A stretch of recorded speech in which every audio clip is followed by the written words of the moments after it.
10. The mechanics of Mafia. Start with a thought experiment. What would the ideal company culture look like? Employees should love their work. They should enjoy going to the office so much that formal business hours become obsolete and nobody watches the clock. The workspace should be open, not cubicled, and workers should feel at home. Beanbag chairs and ping pong tables might outnumber file cabinets. Free massages, on-site sushi chefs, and maybe even yoga classes would sweeten the scene. Pets should be welcome too. Perhaps employees' dogs and cats could come and join the office's tank full of tropical fish as unofficial company mascots. What's wrong with this picture? It includes some of the absurd perks Silicon Valley has made famous, but none of the substance. And without substance, perks don't work. You can't accomplish anything meaningful by hiring an interior decorator to beautify your office, a human resources consultant to fix your policies, or a branding specialist to hone your buzzwords. Company culture doesn't exist apart from the company itself. No company has a culture. Every company is a culture. A startup is a team of people on a mission, and a good culture is just what that looks like on the inside, beyond professionalism. The first team that I built has become known in Silicon Valley as the PayPal Mafia because so many of my former colleagues have gone on to help each other start and invest in successful tech companies. We sold PayPal to eBay for $1.5 billion in 2002. Since then, Elon Musk has founded SpaceX and co-founded Tesla Motors. Reid Hoffman co-founded LinkedIn. Steve Chen, Chad Hurley, and Jawed Karim together founded YouTube. Jeremy Stoppelman and Russell Simmons founded Yelp. David Sachs co-founded Yammer, and I co-founded Palantir. Today, all 7 of those companies are worth more than $1 billion each. PayPal's office amenities never got much press, but the team has done extraordinarily well, both together and individually. The culture was strong enough to transcend the original company. We didn't assemble a mafia by sorting through resumes and simply hiring the most talented people. I had seen the mixed results of that approach firsthand when I worked at a New York law firm. The lawyers I worked with ran a valuable business, and they were impressive individuals one by one.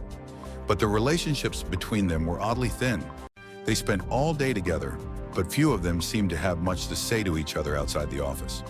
Why work with a group of people who don't even like each other? Many seem to think it's a sacrifice necessary for making money. But taking a merely professional view of the workplace, in which free agents check in and out on a transactional basis, is worse than cold. It's not even rational. Since time is your most valuable asset, it's odd to spend it working with people who don't envision any long-term future together. If you can't count durable relationships among the fruits of your time at work, you haven't invested your time well, even in purely financial terms. From the start, I wanted PayPal to be tightly knit instead of transactional. I thought stronger relationships would make us not just happier and better at work, but also more successful in our careers, even beyond PayPal. So we set out to hire people who would actually enjoy working together. They had to be talented, but even more than that, they had to be excited about working specifically with us. That was the start of the PayPal Mafia. Recruiting conspirators.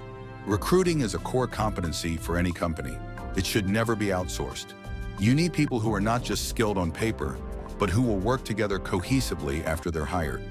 The first 4 or 5 might be attracted by large equity stakes or high-profile responsibilities. More important than those obvious offerings is your answer to this question. Why should the 20th employee join your company? Talented people don't need to work for you. They have plenty of options.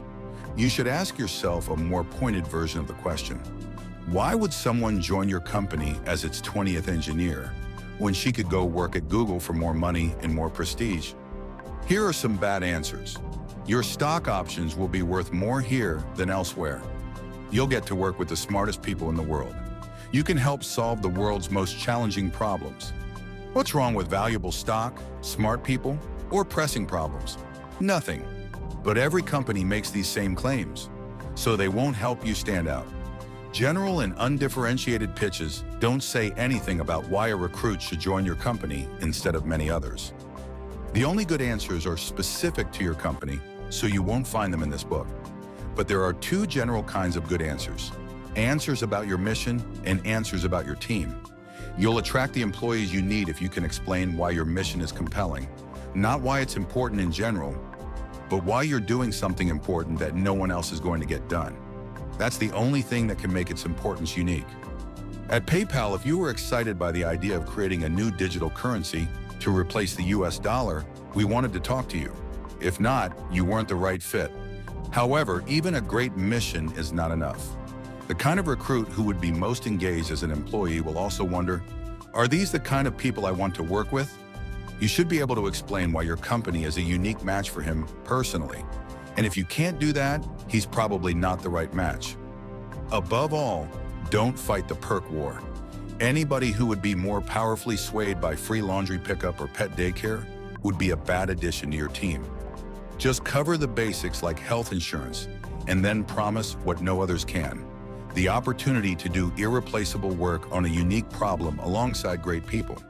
You probably can't be the Google of 2014 in terms of compensation or perks, but you can be like the Google of 1999 if you already have good answers about your mission and team. What's under Silicon Valley's hoodies? From the outside, everyone in your company should be different in the same way.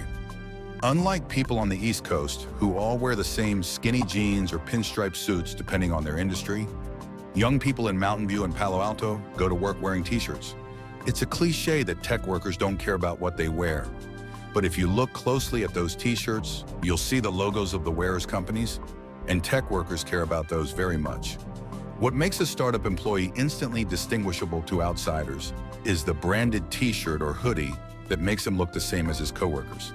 The startup uniform encapsulates a simple but essential principle. Everyone at your company should be different in the same way, a tribe of like-minded people fiercely devoted to the company's mission. Max Levchin, my co-founder at PayPal, says that startups should make their early staff as personally similar as possible. Startups have limited resources and small teams. They must work quickly and efficiently in order to survive. And that's easier to do when everyone shares an understanding of the world. The early PayPal team worked well together because we were all the same kind of nerd. We all loved science fiction. Cryptonomicon was required reading, and we preferred the capitalist Star Wars to the communist Star Trek. Most important, we were all obsessed with creating a digital currency that would be controlled by individuals instead of governments.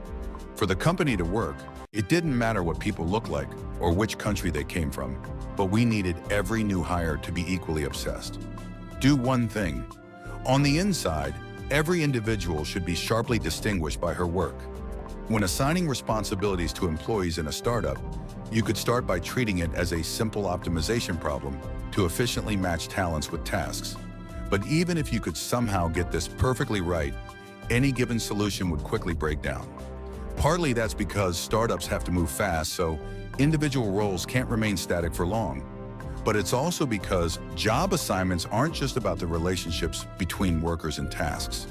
They're also about relationships between employees. The best thing I did as a manager at PayPal was to make every person in the company responsible for doing just one thing.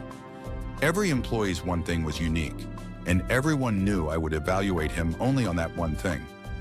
I had started doing this just to simplify the task of managing people. But then I noticed a deeper result. Defining roles reduced conflict. Most fights inside a company happen when colleagues compete for the same responsibilities.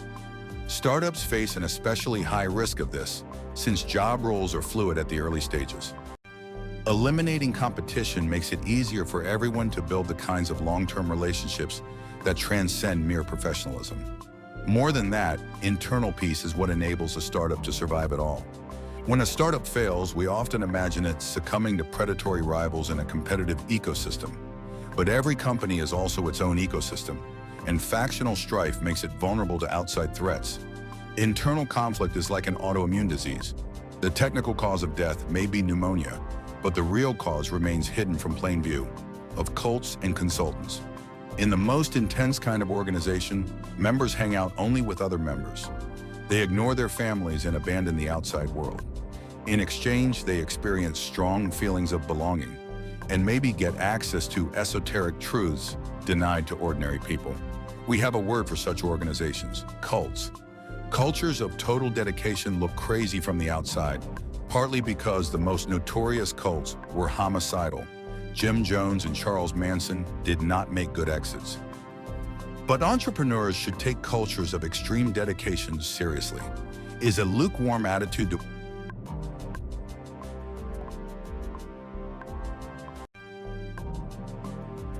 to one's work a sign of mental health? Is a merely professional attitude the only sane approach? The extreme opposite of a cult is a consulting firm like Accenture. Not only does it lack a distinctive mission of its own, but individual consultants are regularly dropping in and out of companies to which they have no long-term connection whatsoever. Every company culture can be plotted on a linear spectrum. Truly, the best startups might be considered slightly less extreme kinds of cults. The biggest difference is that cults tend to be fanatically wrong about something important. People at a successful startup are fanatically right about something those outside it have missed. You're not going to learn those kinds of secrets from consultants, and you don't need to worry if your company doesn't make sense to conventional professionals.